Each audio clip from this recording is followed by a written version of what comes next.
veggies. Thank you for watching the replay.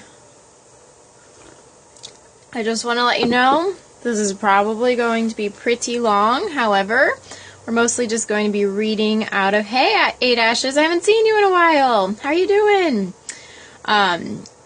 Hey, Jules. So for anyone watching the replay, just so you know, we are reading along to the Heart of Yoga, and if you are here live and you have, hey Jackie, if you have this book, The Heart of Yoga, go ahead and pull it out because we're going to be reading at the back of the book the Yoga Sutras, and I guess if you have a copy of the Yoga Sutras also, then that would be fine to just pull those out too. So we're going to go through the first section today. Hi! Thank you for sharing. Jackie, have you read this book, The Heart of Yoga?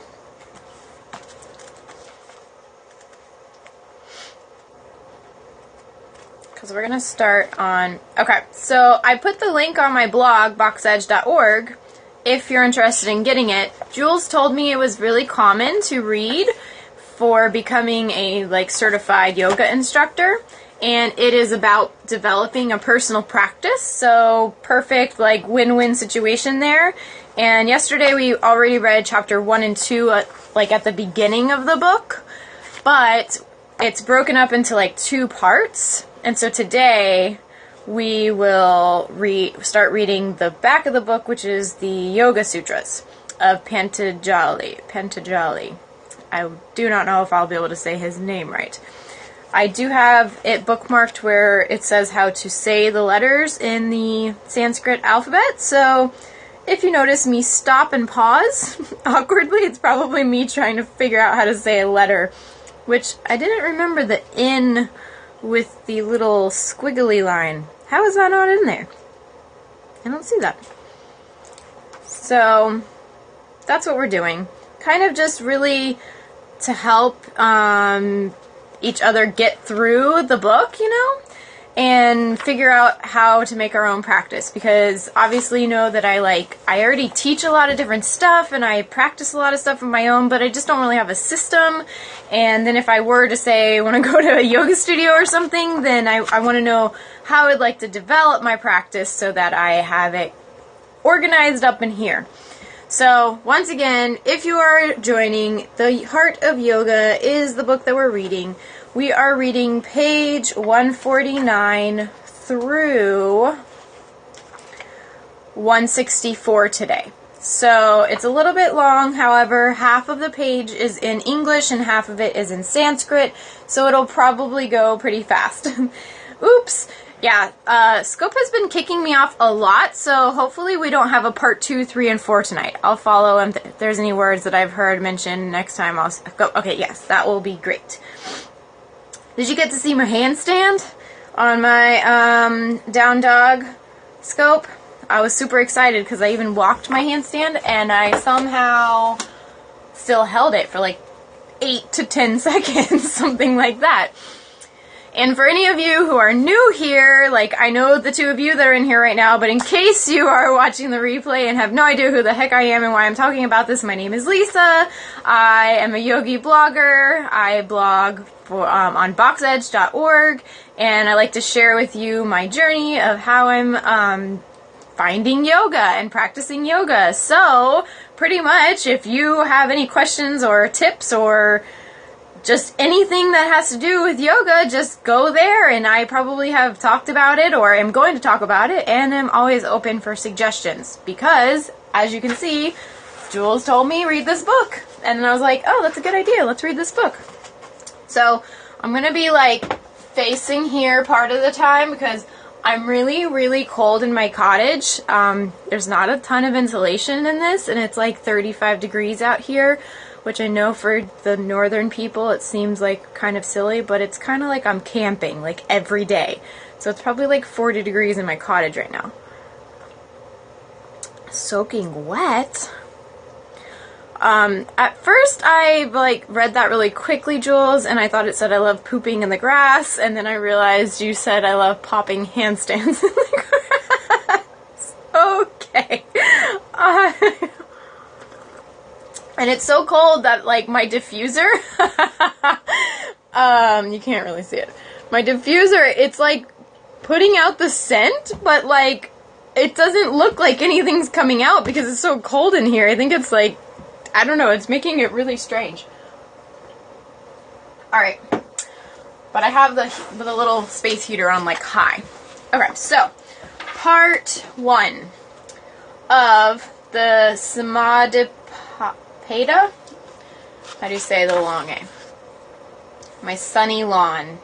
It was cold today, though. I went out in the shorts, but it was actually cold. So, an A with a line over it means a soft A, like father. Sa, ma, di, pa, da. Samadhipada. Samadhipada. Okay, there we go. Let's see how many times I will have to say that today. The sutras of Patanjali are presented in 4 chapters. The first chapter is called Samadhipada, the chapter on Samadhi. This chapter defines yoga and its characteristics and discusses the problems encountered in reaching the state of yoga and ways in which these problems can be handled. Each sutra is presented in the original Devanagari script with a translation of the Sanskrit. A translation in italics and commentary. So you will see that if you have the book, it's got the Sanskrit like title and then how to say it in English and then a description of it down here, and then there's italics, which it says is, oh, that's the translation, and then the regular words are just commentary. Okay, so 1.1 Atha Yoga Nusanasam. The first sutra introduces the subject matter, as the oral tradition requires. In the convention of ancient Sanskrit literature, the first word, atha, carries the connotation of a prayer, both for an auspicious beginning and a successful conclusion to the work that follows. Here begins the authoritative instruction on yoga. Patanjali indicates that while the subject matter is of ancient origin and he is not the originator, he has studied it to an appropriate depth under his own teacher and is now competent to share his understanding with his disciples. His style will be in a manner suitable for them to transmit it in turn directly to their disciples through the traditional oral methods. 1.2 Yoga Gita Vrittiniroda. Why did I sign up to read these? That's okay, I need practice, and I am probably butchering them. What is yoga? It is a word with many interpretations and connotations. Patanjali defines his understanding of the word. Yoga is the ability to direct the mind exclusively toward an object and sustain that direction without any distractions. The object can be concrete one, either external to ourselves or part of ourselves. It can be an area of interest, a concept, or something beyond the level of the senses, such as God. So pretty much like the opposite of monkey mind, right? 1.3 Tada Drastu Svarup Vastanam. Then the ability to understand the object fully and correctly is apparent. In a state of yoga, the different preconceptions and products of the imagination that can prevent or distort understanding are controlled, reduced, or eliminated. The tendency not to be open to a fresh comprehension and the inability to comprehend are overcome. 1.4 Vritti Sarupya Mitara Tra. Just put me on fast forward and then it probably sounds right. In the absence of the state of mind called yoga, the ability to understand the object is simply replaced by the mind's conception of that object or by a total lack of comprehension. A disturbed mind can rarely follow a direction. If it ever does, comprehension of the object will be faulty. 1.5 Vritaya Pankataya Klista. What is the mind? Patanjali defines it as the activities that occupy it. It cannot be perceived except in terms of these activities. There are 5 activities of the mind. Each of them can be beneficial, and each can cause problems. Whether these activities are beneficial or create problems cannot be immediately seen. Time alone will confirm their effects. 1.6 Prama Navi Para Yaya Vikala Panidra Smratya.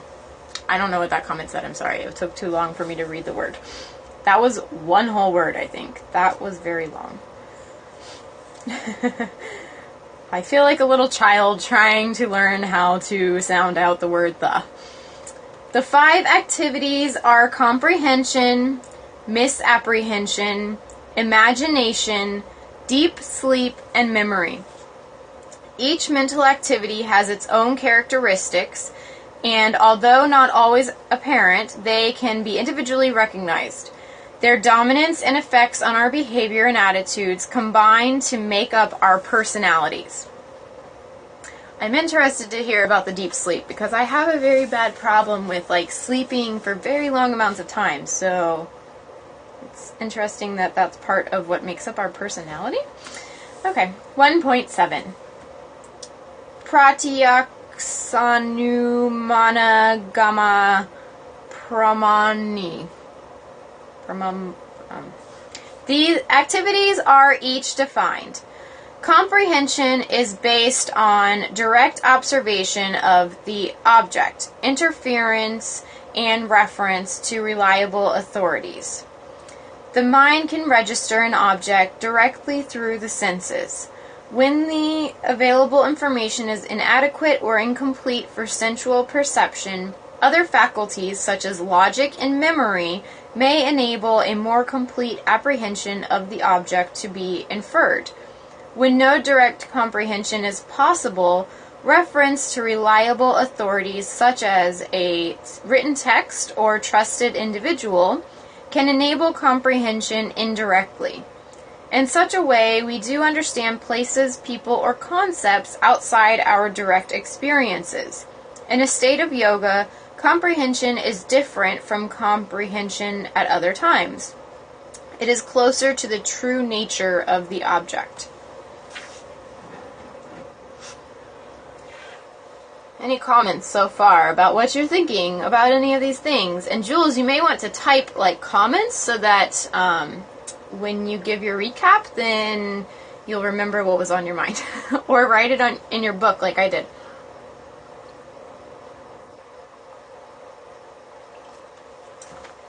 Patanjali. Patanjali. Oh my gosh, thank you. Patanjali. I heard you say it that way. Why did I say it the other way? Patanjali. Thank you. I kept thinking, I'm saying this wrong, but I can't seem to figure out how I'm saying it. Okay.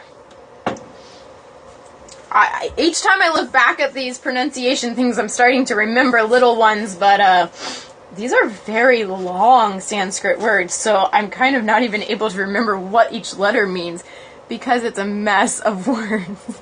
It's like it's a different language or something. Yeah, and do you want to know my least favorite part of learning a language? The speaking part.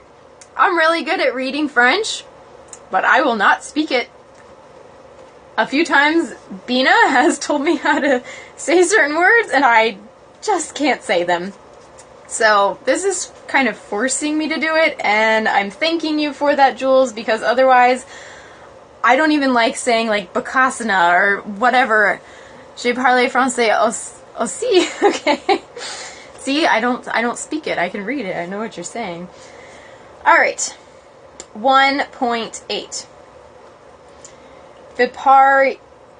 Viparyayo mithya janamata drupapratistam. Misapprehension is that comprehension that is taken to be correct until more favorable conditions reveal the actual nature of the object. This is considered to be the most frequent activity of the mind. It may occur through faulty observation or the misinterpretation of what is seen. It is due to our inability to understand in depth what we see, often as a result of past experiences and conditioning. The error may be recognized later or never at all. The aim of yoga practice is to recognize and control the causes of misapprehension. See Chapter 2 of the Sutra, which we read last night, and I told Jules about how I made a big misapprehension when I started teaching dance, and now I can see it. So I see exactly what this one's talking about. 1.9. Sabda jana anupati vastu sunyo vikalpa. Imagination is the comprehension of an object based only on words and expressions, even though the object is absent. This happens in the absence of any direct perception. Reference to the meaning, connotations, or implications of descriptive word guides imagination towards comprehension. See you in a bit. It may be further helped if the words are used poetically or oratorically. It can also arise through other means such as dreams, feelings, and emotions. Past experiences stored in the memory often contribute to this mental activity. 1.10. Abhavapratya yalambana tamovritrinidra. Deep sleep is when the mind is overcome with heaviness and no other activities are present. Sleep is common, regular activity for the mind, and there is a time for it. But heaviness can also occur through boredom or exhaustion resulting in sleep. Sleep is a regular condition for all living beings. Did you know that dolphins sleep one half of their brain at a time? I found that so interesting, and I would like to figure out how to do that. That's on my things to do list. 1.11. Anu Bhuta Visa Yasama Pramosha Shmrita. Memory is the mental retention of a conscious experience. All conscious experiences leave an impression on the individual and are stored as memory. It is not possible to tell if a memory is true, false, incomplete, or imaginary. All and each of these activities of the mind are confirmation of the mind's existence. They are interrelated and complex, so that each one, except perhaps sleep, should be considered as a matrix or genus of activity rather than a distinct entity with exclusive and limited characteristics. Each can, at times, and in different circumstances, be both beneficial and harmful. Their effects may direct an immediate or Their effects may be direct and immediate, or they may be indirect as a later consequence of their manifestation.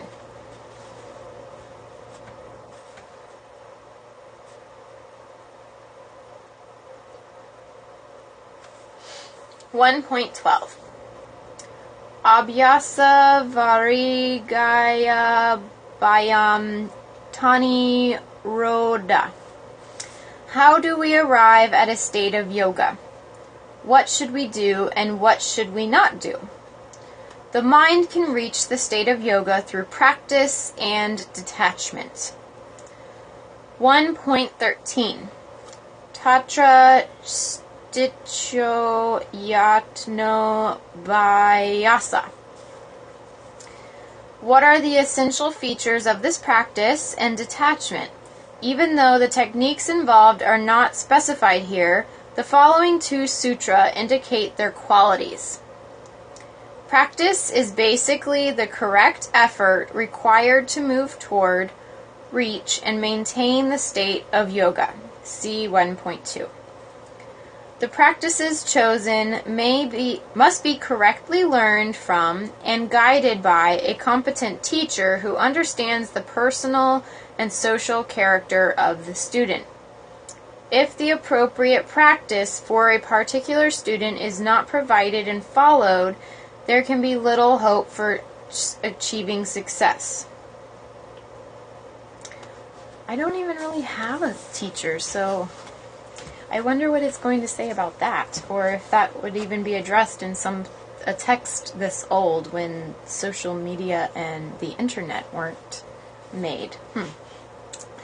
1.14 Satu Dirga Kalanai Rantaryasa Tikara Dara Savito Drud Habamui. That one had way too many consonants. That sounded like Russian. It is only when the correct practice is followed for a long time without interruptions and with a quality of positive attitude and eagerness that it can succeed. There will always be a tendency to start practice with enthusiasm and energy and a desire for sudden results, but the continuing pressures of everyday life and the enormous resistance of the mind encourages us to succumb to human weaknesses. All this is understandable. We all have these tendencies. This sutra emphasizes the need to approach practice soberly with a positive, self-disciplined attitude and with long-term view toward eventual success. I feel like I have to star this one because this is why I'm so excited that I've held strong on that Move, Breathe, Be challenge, because I get really excited and then I just quit. And that is one thing I'm starting. 1.14, the one I was just reading about, like continuing in the long term, and that's the only way to make it a successful practice. And I think I'm there. I feel I'm there. I got there, I noticed emotionally, and then I feel like I'm getting there physically too. Okay. 1.15. Drastanu Shravika Visaya Vitrasanya Vasikara Samranjan Vairagayam. Oh my gosh. As we develop our practice along the correct lines, we find that our ability to discipline ourselves and reject intrusive influences grows. Eventually, we may reach a state of detachment when, at the highest level, there is an absence of any cravings, either for the fulfillment of the senses or for extraordinary experiences. There are benefits from practice such as physical strength and dexterity, heightened awareness and sensitivity. There may also be the temptation to use our new skills to prove our higher state. but these are incidental benefits and divisionary temptations, and if we place too much importance on them, we are in danger of losing sight of the path of yoga. True. Hashtag true, going in my book. 1.16. Tatparam Purusakaya Yaturgana Vaitrisanyam. Further, when an individual has achieved complete understanding of his true self, he will no longer be disturbed by the distracting influences within and around him. Is that Schwaffs? I don't know what you mean. Is that how I should say a word? Schwaffs? Number 1.16? Detachment develops with self-understanding. The inevitable desires for diversion cannot be suppressed, for if they are, they will surely surface again later. Oh crap, I missed what it said, I'm sorry. The inevitable desires for diversion cannot be suppressed, for if they are, they will surely surface again. That's why I'm not just literally breaking free and not eating chocolate. Because if I were to do that, that would just be suppressing the issue and not actually fixing it. I'm making my note.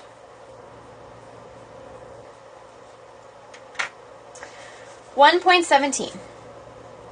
Vitar Kavikaranada Smitarupanugama Smaprachnata. Then the object is gradually understood fully. At first, it is at a more superficial level. In time, comprehension becomes deeper. And finally, it is total. There is pure joy in reaching such a depth of understanding. For then the individual is so much at one with the object that he is oblivious to his surroundings. Such a level of perception of the nature of the object is only possible in the state of yoga.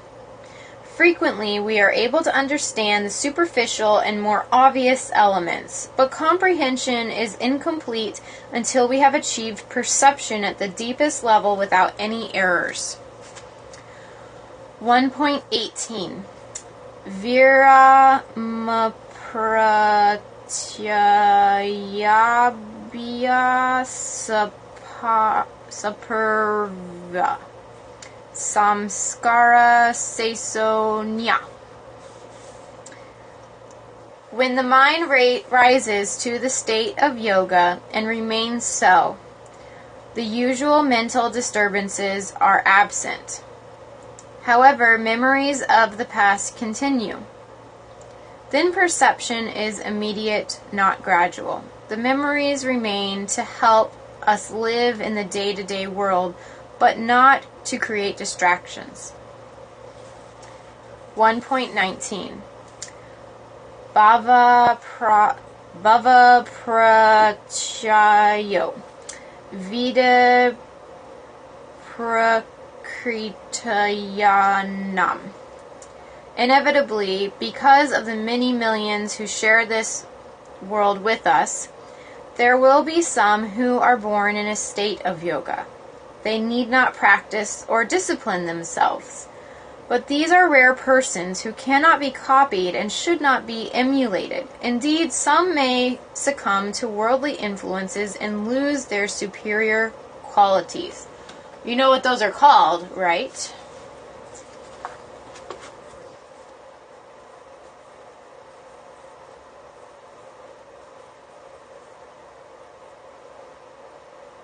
I think that you probably know what they're called.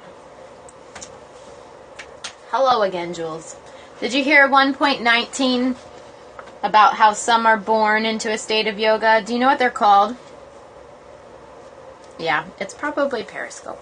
I'm not too worried about it.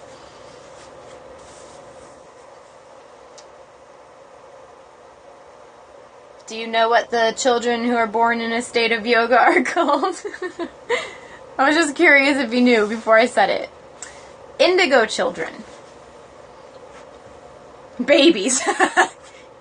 Somewhat. Yeah, I think most babies are born with that state and then it's just influenced onto them. But if you look up indigo children are at the highest level of mentality and they do not get affected by the influences of the world and they stay in that highest state of mentality. Many times they're the ones that people think are like psychic and like have crazy abilities because they're just actually in touch way more with their senses that like we can't even comprehend. It also has to do with the evolution of the mind because indigo is like one of the highest that we know of in psychology at this point in time, or at least since I last watched YouTube. And they are like able to tap into things that like just don't make sense to us. Kind of like how, like I was talking about earlier, the dolphins knowing how to sleep with like half of their brain at a time. Like indigo children will know how to access things that are maybe they rose up the ladder in past lives, and it's very possible. It could be like their cells in their soul just have done it. However, I think that, like you said, babies, I think almost are all born like that. It's just that we put ourselves in a box immediately because of fear. Okay. I haven't read the Indigo Child, but I want to. It's on my list. One of my girls thinks that she's an indigo child. I don't think that she is, but I think she can understand the concept. Okay, 1.20. Strata virusmritasamadi prajapurvaka itarisam. But what of the rest of us? Is there really a chance of achieving this state of yoga? By the way, okay, wait, I have to stop. I'm not doing good yoga right now, but I'm getting free veggie cheese, and I'm so excited. I'm getting it for free, so I get to try it, and that just reminded me that I'm getting to try that. So I'm going to send you a coupon, Jules. I'm going to send it to you. You're going to send me your address. Okay. Through faith, which will give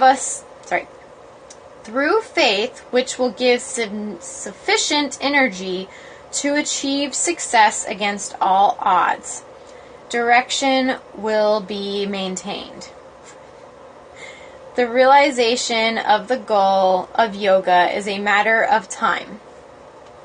The goal is the ability to direct the mind toward an object without any distraction, resulting in time in a clear and correct understanding of that object.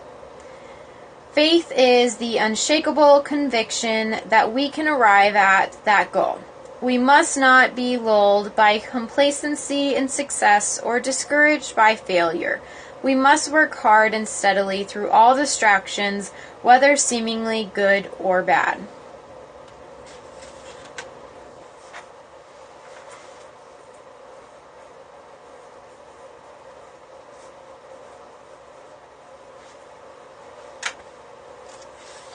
Section 121. Tivra Samveganamasana. The more intense the faith and the effort, the closer the goal. 1.22. I need to look at this R because I'm remembering the A's, but I want to look at the R. That's the thing, is I don't know how to even say the word that it's talking about. Okay, R with a period under it sounds like as in sabra. So r. And then R with a period under it and a line over it sounds like chagrin? Gr. It's gr, not just an R. Okay. Let's see if I can remember to apply that. Mr, duma, dia, dima, trat, via, tuto, pivi, sesa. Do we and can we all have the same chance to reach the goal? Inevitably, the depth of faith varies with different individuals and at different times with the same individual. The results will reflect these variations. Such variations are part of the human condition. They are a product of the individual's cultural background and capability. 1.23 Isvara prana nidanadva. Patanjali recognizes that attempts to change our state of mind to yoga are fraught with obstacles that vary in potency. But for those who have either an inborn faith in God or are able to develop it over the years, offering regular prayers to God with a feeling of submission to His power surely enables the state of yoga to be achieved. In the following sutra, Patanjali gives his definition of God.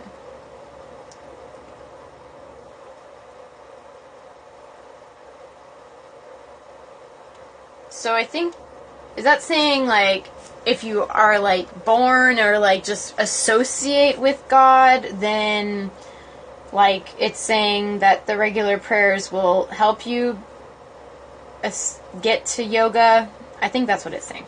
I think that's how I'm reading that. Okay. 1.24.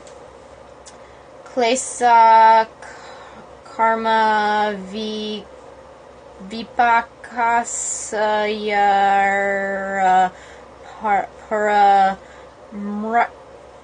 mritsa perusavi sesa isvara. God is the supreme being whose actions are never based on misapprehension. Okay. 1.25. Tatra nira tisayam sarva janya bijam. How can God be so extraordinary? He knows everything there is to be known. His comprehension is beyond any human comparisons. 1.26. Sa esa purvesamapi guru kali nanavachyetat. Is God, according to Patanjali, timeless or time-bound? God is external. In fact, He is the ultimate teacher. He is the source of guidance for all teachers, past, present, and future. 1.27. Tassa vakaka pranava. What sutra are you on? Just got home, no worries. We are on page 157 and we are on 127. So just kidding. I'm reading 1.26. And Mariana, I have never read Sanskrit before, so it is okay if you find cheer and giggles coming out as I try to attempt to read these, because I've never even been into a regular yoga class, so I am not used to hearing the words. And I am just trying to sound them out like in middle school again, or I mean elementary school. So don't worry if you're like, what the heck is she saying? That doesn't even make sense. You can say it right in your head. I know that you probably know how to say them. Alright, so 1.26. I'm not repeating that word. That was a hard one. Yep, I'm trying. All right. Is God, according to Patanjali, time-bound or timeless? Oh, okay. God is external. In fact, He is the ultimate teacher. He is the source of guidance for all teachers, past, present, and future. 1.27. Tasha... What? External. Oh, I'm sorry, thank you. Eternal. You're right. Tasya Vakaka Pranava. How should we refer to God? How should we address Him? In the way most appropriate to the qualities of God. In different cultures and different religions, different words are used to describe God and His qualities. It is more important that we express God with the greatest respect and without any conflicts. In this, a teacher can be a great help. 1.28. Taja pasta dartha bhavanam. How do we relate to God? In order to relate to God, it is necessary to regularly address Him properly and reflect on His qualities. Patanjali suggests that it is necessary to reflect constantly on the qualities of God. This might be aided by the repeated recitation of His name together with prayer and contemplation. But mechanical repetition and prayer is worthless. It must be accompanied by conscious thought and consideration and by profound respect. That one's kind of funny to me because you know that I was raised in a Catholic church and everything was just like clockwork. I could probably still say some of the prayers without an ounce of care. So I think that's a good point that he has there. 1.29. Tata pratyakshetanadigamo payantaraya bhavaska. For those who have faith in God, such reflections will inevitably be beneficial. The individual will in time perceive his true nature. He will not be disturbed by any interpretations that may arise in his journey to the state of yoga. 1.30. Vaya Distyana Samisaya Pramadyalasaya Vairati Branti Dasana Labada Bhumika Tavanasa Tita Tavani Sita Vikset Past Intaryaya. Okay, I need a drink after that one.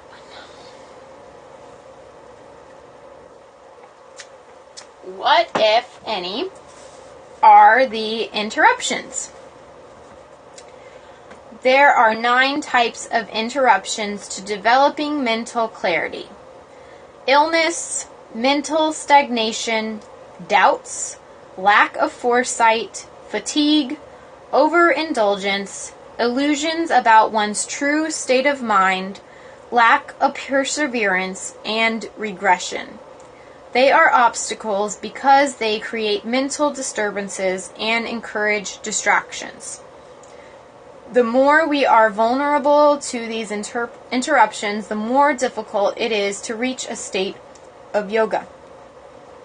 1.31. Dakadarmanasya Gamajatya Tvasva Apravasa Viksapasasa Bhuva. Can we tell when these interpretations are having an effect and taking root? Interruptions. All these interruptions produce one or more of the following symptoms: mental discomfort, negative thinking, the inability to be at ease in different body postures, and difficulty in controlling one's breath. Any of these symptoms can have further consequences. The following 8 sutras give some suggestions for controlling these interruptions and their symptoms. These suggestions are useful both for those with great faith in God and for those with no faith. 1.32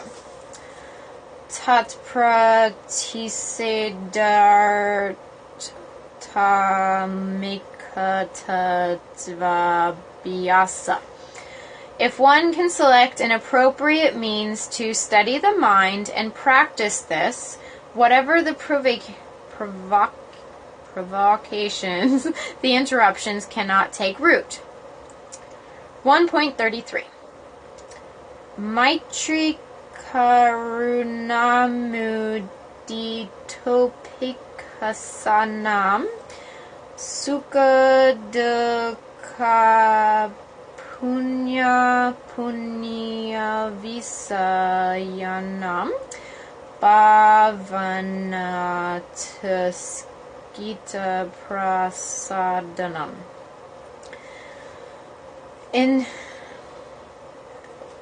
I'm ready.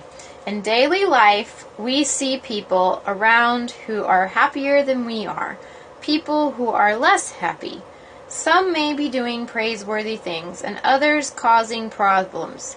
Whatever may be our usual attitude towards such people and their actions, if we can be pleased with others who are happier than ourselves, compassionate toward those who are unhappy, joyful with those doing praiseworthy things, and remain undisturbed by the errors of others, our mind can be very and will be very tranquil. You know what that one reminds me of? The 4 agreements. Don't take anything personally. You know? And that has totally changed my life. If I start to see that I'm like not being compassionate, or I'm looking up at somebody and feeling jealous, or like kind of like, oh man, like I wanted that, they shouldn't have got that, then I remind myself, don't take anything personally, like that's their life. Yep, I like it. 1.34 Prachardana Vidaranabhyam Va Pranayasa. When we find interruptions are the symptoms of interruptions. The practice of breathing exercises involving extended exhalation might be helpful. The techniques, however, must be correctly taught and guided. 1.35 Visayavati Vapravriturapana Manasa Stitini Bandini. The role of the senses, such as sight and hearing, in providing information to the mind has far-reaching effects. They are the doors of perception, and we are often their slaves. But can we not examine what is even more powerful in us than our senses? Can we not make them sharper and at our disposal? By regular inquiry into the role of the senses, we can reduce mental distortions. 1.36 Visoka Vajiostimati. One of the great mysteries of life is life itself. When we inquire into what life is and what keeps us alive, we may find some solace for our mental distractions.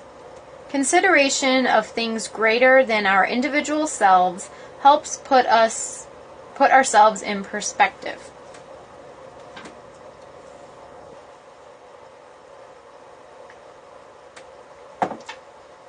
137. Vitaraga visamyam vasitam. When we are confronted with problems, the counsel of someone who has mastered similar problems can be a great help. Such counsel can come directly from a living person or from the study of someone alive or dead. 138.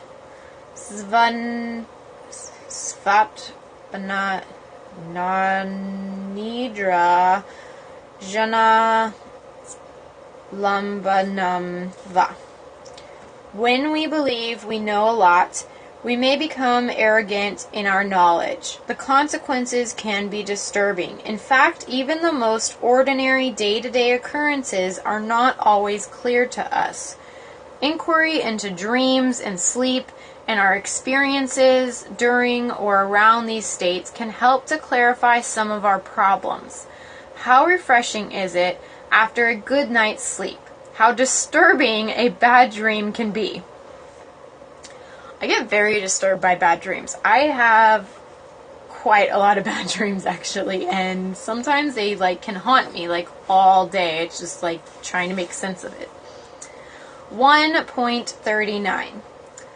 Yatha bhima dhyana vadva. An inquiry of interest can calm the mind. Sometimes the most simple objects of inquiry, such as the first cry of an infant, can help relieve mental disturbances. Sometimes complex inquiries, such as into mathematical hypotheses, will help, but such inquiries should not replace the main goal, which remains to change our state of mind gradually from distraction to direction. 1.40. Paramanu paramamahatvantos ya vasikara. What are the consequences of developing the state of yoga? When one reaches this state, nothing is beyond comprehension. The mind can follow and help understand the simple and complex, the infinite and the infinitesimal, the perceptible and the imperceptible. The actual process of this comprehension is explained below. 1.41. Kisi navritarabhijatasvya manirgrahitgrahana grahyusu tatdanjantata samatpita. When the mind is free from distraction, it is possible for all the mental processes to be involved in the object of inquiry. As one remains in this state, gradually one becomes totally immersed in the object. The mind then, like a flawless diamond, reflects only the features of the object and nothing else. In the beginning, all mental activities, except sleep, are involved in the comprehension of an object, but gradually only those needed for correct, flawless comprehension remain. 1.42. Tatra subja Bratha Janavika Pai Sankirna Savitarka Samatpita. However, this does not happen spontaneously. It is gradual. Initially, because of our past experiences and ideas, our understanding of the object is distorted. Everything that has been heard, read, or felt may interfere with our perception. Some of these influences may have no validity. Others may now be redundant. I have a story to tell you later, and I don't want to forget.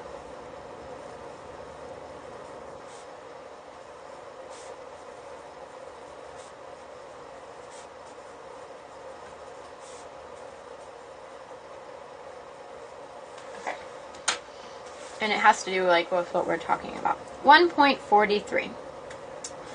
Smriti Parisadau Svarupa Sanyavarthamar Matra Nirbasa Nirvitakara.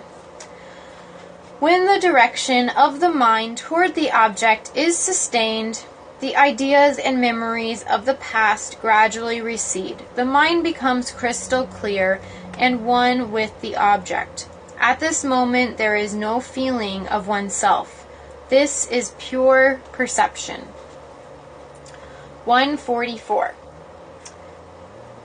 Etayavya Savikara Nirvikara Suksma Visaya Vyakayata. But this phenomenon is not limited in scope. This process is possible with any type of object, at any level of perception, whether superficial and general or in depth and specific. 145. Suksma Visayatvam Kalinga Paravasanam. Except that the mind cannot comprehend the very source of perception within us, its objects can be unlimited. 146. Ta eva sabija samadhi. Can the mind arrive at a state of yoga unilaterally? All these processes of directing the mind involve an object of inquiry. They also involve preparation, gradual progression, and sustained interest. For without this interest, there will be distraction. Without preparation, there can be no foundation. And without gradual progression, the human system may react and rebel. Did you have a question, Mariana? Or just like the the wording of the Sanskrit?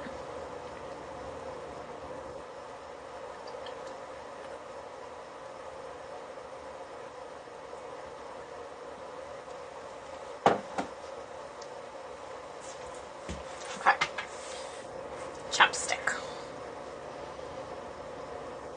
Jules, the friend that you remind me of, 1.45, not clear on the meaning. Except that the mind cannot comprehend the very source of perception within us. It's, okay, so like,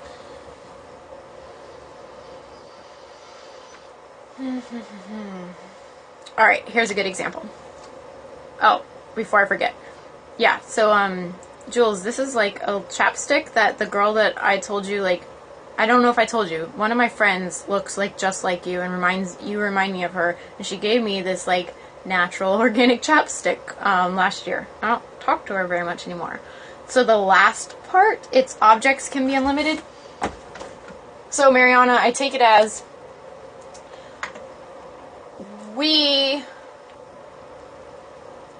our mind can never know like what is in like the deepest, darkest part of us. Like, we'll never know our true, like, ultimate self, but we can observe everything outwardly. So the example that I could think of is that you only know what you look like because you look at a mirror and you see it coming back at you and you say, that's what I look like. Or you can look at an object and say, that's what the object looks like. Or you can observe, like, everything going, like, this way. But you, personally, you can't look into your eyes, can you? No, because they're, like, connected. You can't, like, take out an eyeball and, like, be like, look inside, please. So, I think that is how it means the mind cannot comprehend the very source of perception.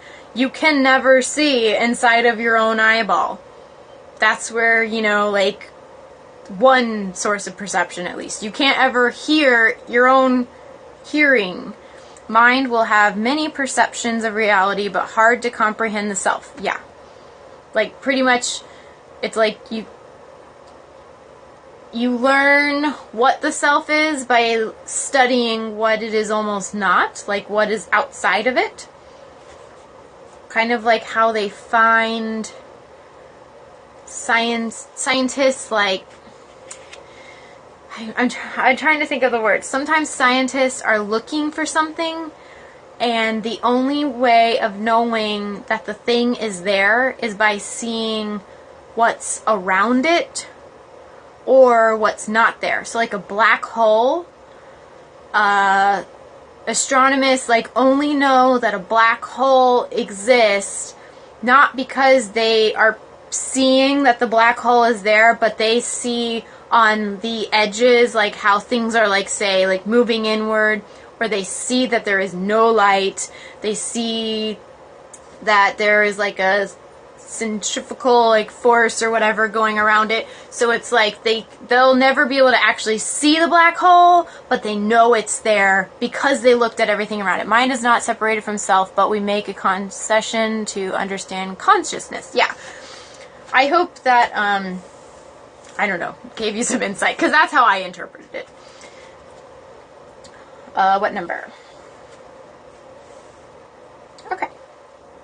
Number 147. Yes. Oh, yeah, you're welcome.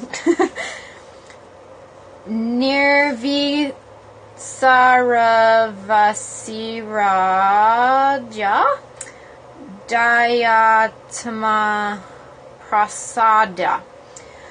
What are the consequences of achieving the ability to direct the mind?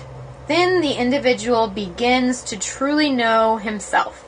As the correct comprehension of the object begins to enrich us, we also begin to understand our very being. 148.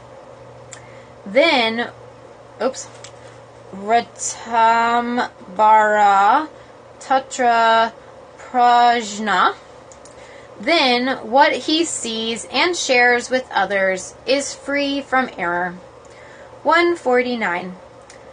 Shruta Numana Prajana Bayamanya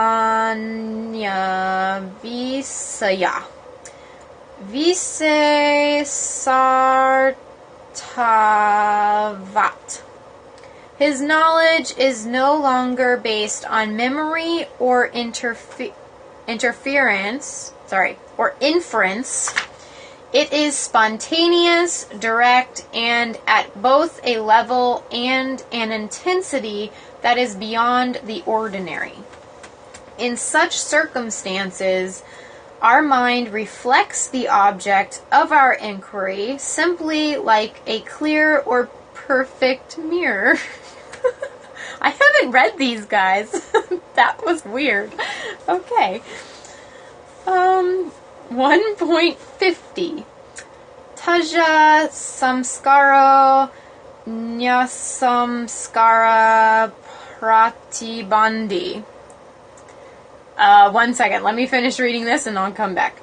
As this newly acquired quality of the mind gradually strengthens, it dominates the other mental tendencies that are based on misapprehensions. Okay, so 150, it's saying his knowledge is no longer based on memory or inference. It is spontaneous, direct, and at both a level and an intensity that is beyond the ordinary. In such circumstances, our mind reflects the object of our inquiry, simply like clear and perfect mirror. So the object of our inquiry. So it's just talking about interpretation. Like, it could be like a question. It could be something you see. It could be something you hear. The object is just the external thing or like thoughts that are coming at you that you're wanting to interpret or understand or like look at or hear. So if, say, the object of our inquiry. So the object of our inquiry could be, there's a screen in front of me right now. And say, for instance, I see the screen and I'm interpreting the screen as, oh, that's my face. That's a picture of me. And I see there's some blue color on this, like, this thing behind me, and there's some like peach color on her face, and oh, there's like a brown headband on there, and I'm interpreting that because of things that I have been taught to interpret, not so much just actually like seeing and like accepting it just as it is. So what it's saying is that at a time of this section, the 149, whenever you're really there, you would look at something and you wouldn't even think colors, because colors is something that people made up and you were taught a long time ago. It would just be there. And you would just know, and you wouldn't have to think. Exactly. Yeah. And then like it could be the same idea with a thought. Like, what is good? No, that's not a good idea. That's probably not a good question. What should I eat? Like, there's a question, and normally we're so used to all these other external forces telling us, well, you should eat like healthy food, and you should probably eat in like 5 minutes because you're going to be hungry then, or what should I eat? I should eat the thing that's on the shelf. And like, it's just all things that have past memory and like interpretations that have really nothing to do with like just being, that are affecting that. But if you were just like dropped off in the wilderness and you were like put in a, what's the thing when like you forget everything? Like not a coma. I think you know what I'm talking about. Like your memory is wiped clean and you're just dropped off in the wilderness. You're just going to know to eat. You're going to eat because it's just there. There's no question. You just do it. It's spontaneous. It's direct. And it's at an intensity beyond the ordinary. So like, it's like you just eat it because that's your like, it's just you. You're everything about you just knows to eat. You don't say, I wonder if I should eat that berry because I heard before that some berries in the wilderness are deadly. Nope, you would just eat. So that's what it's talking about, the object. So the object is like the external thing that you're trying to interpret and question, I guess. And encounter. Okay. I imagine people would like short-term, no. Those like memory loss things. You know the movie 50 First Dates? I imagine her as like very close to this like this yoga that it's talking about, because she doesn't like, she has like some previous stuff that affects her, but literally every single day nothing new affects her. You know what I mean? Okay. 151. So this is the last one of this section. Tasyapi Nirodha Sarvanirodhanirbija Samadhi. Finally, if ever, the mind reaches a state when it has no impressions of any sort. Oh, I know, these get long. It is open, clear, simply transparent. Such comprehension is not sought. It comes inevitably and nothing can stop it. This is the highest state of yoga, but it cannot be described in words. Only those who have reached this state can comprehend its nature. So that's kind of like what I was saying earlier. It's just like, you just know. It's just, you are there. You don't even try to do it. It's just happening. So that was all of chapter 1 of Patanjali's Yoga Sutras. Thank you, Jules, for correcting my saying of it, and now I fixed it. So I'm so thankful. And I do apologize for butchering all the sounds of the Sanskrit. I guess it's just a learning process, and I can tell that I'm getting a little bit clearer with certain letters, but I still have to study these charts of how to say them. So anything that you would like me to discuss really quick before I let Jules log on and like give her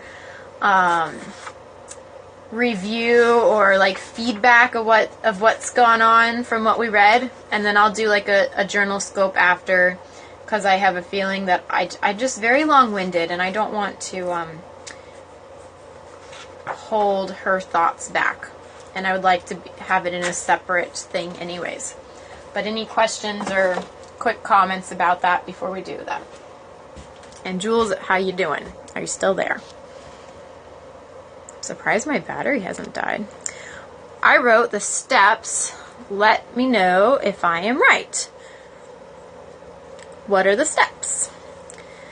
Is it okay if I do tomorrow? I'm getting tired, so I'd rather hear yours. That's absolutely fine. I will stop this one and then open up a new one for clarity purposes, and so that those who are only looking to hear the book, you know, don't have to hear my gibberish if they don't want to. And I think Mariana is typing the steps, so I am waiting to hear her answer, and then I will do that.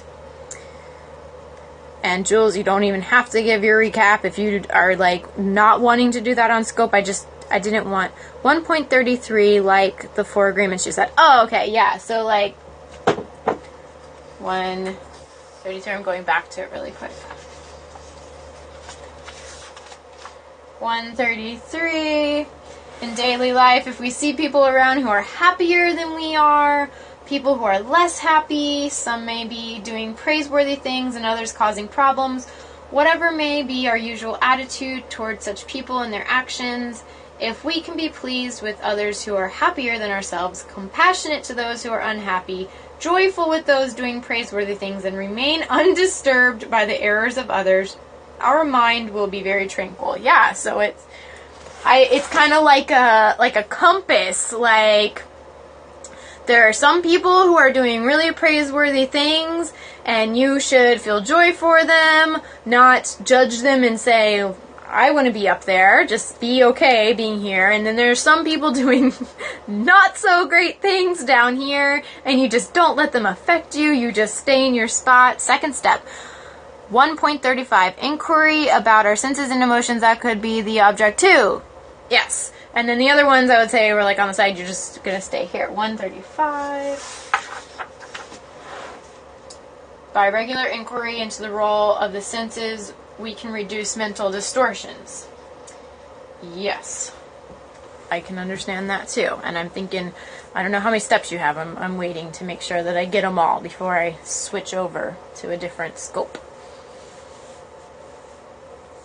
I'm warming up. I stood up the whole time so that my body like stays more warm. Third, 136, looking at the big picture. When we inquire into what life is and what keeps us alive, we may find some solace for our mental distractions. It's a good one.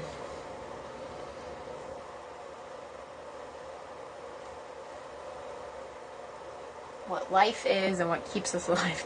Sometimes the questioning what life is for me is a little overwhelming, because that normally I am an overthinker, and sometimes that can be almost more like depressing, but I'm getting more like balanced in it. If you lose part of your eyesight, your mind will alter and fill in. I've heard that's to be very true. Fourth, 1.37, find teachers to learn the wisdom. Yeah. The counsel of someone who has mastered similar problems can be a great help. And your teacher doesn't have to necessarily be somebody alive. I think that might be why Jules is telling me don't worry too bad about not having a physical person in my presence teaching me, because I learn most of the things that I learn actually in life online, through books, through people who are remotely teaching information, not necessarily just to me. And for the most part, I feel like I've gotten quite a lot out of it. A lot of people, teacher is Jesus. Yeah. So I guess if he can teach a lot of people, then a bunch of other people can teach me. I mean, I've learned a lot from Jesus too, but I'm kind of like looking for new information because I remember most of the information that his stuff taught. Because it was, ingrained in my brain for the first 20 years of my life. By the way, I went to Catholic school my whole life, so that's why I'm in touch with some of those things. 5, sometimes focusing on something different and positive from our own negative thoughts could work. Yeah. Get out of your head. Hearing that, Mariana, 139. An inquiry of interest can calm the mind. It's so funny you said that one, because I don't know if you follow... Oh, I figured out his name, Jules. It's Nerdy Acupunk. His name is Dr. Lim Lee. He's an acupuncturist and Chinese health medicine person. Oh gosh, I butchered that, but I think you know what I mean. And he was talking today about craving sweets, and so I've learned so much from him. I think the human consciousness is changing, and the internet will be a big part of our upgrade. I feel that.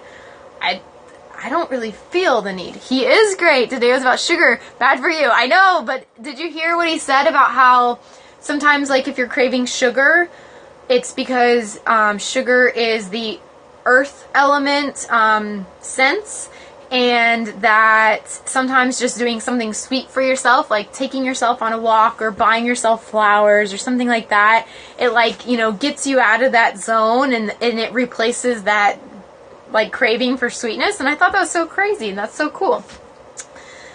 And yeah, Jules, I definitely feel like the internet and social everything is totally changing how we see what a teacher is. Like the Sutra 1.39. Exactly, that's what I'm talking about. I was responding to that one. So I think that was funny that you pointed that out, and I just heard that today. So yeah, I've learned pretty much everything I know about life over the internet. I don't really learn as much from people. I'm okay doing it by myself. I guess it's almost part of yoga. You don't have to necessarily depend on other people, because it is your own personal journey. And even though you want to learn from people who can help you, you don't want to just depend on them to do it. And that's why sometimes I like the books idea and the internet, because it doesn't allow me to just clinch on and be like, no, take me along with you. Just teach me. I just don't want to do it. From Ayurveda, the dosha kapha is earth, and we are prone to sugar and addiction. Well, that was funny, because I was even with that. But I definitely have noticed that the more that I am outside, I crave sugar less. Learning comes from many places when your intention is pure. Yes. Just sugar addiction. I feel like I am addicted to sugar. I feel like it is that bad. But it's something I'm just aware of, and I know that eventually it will go away, because I am focused on making everything more balanced in my life. But I know that,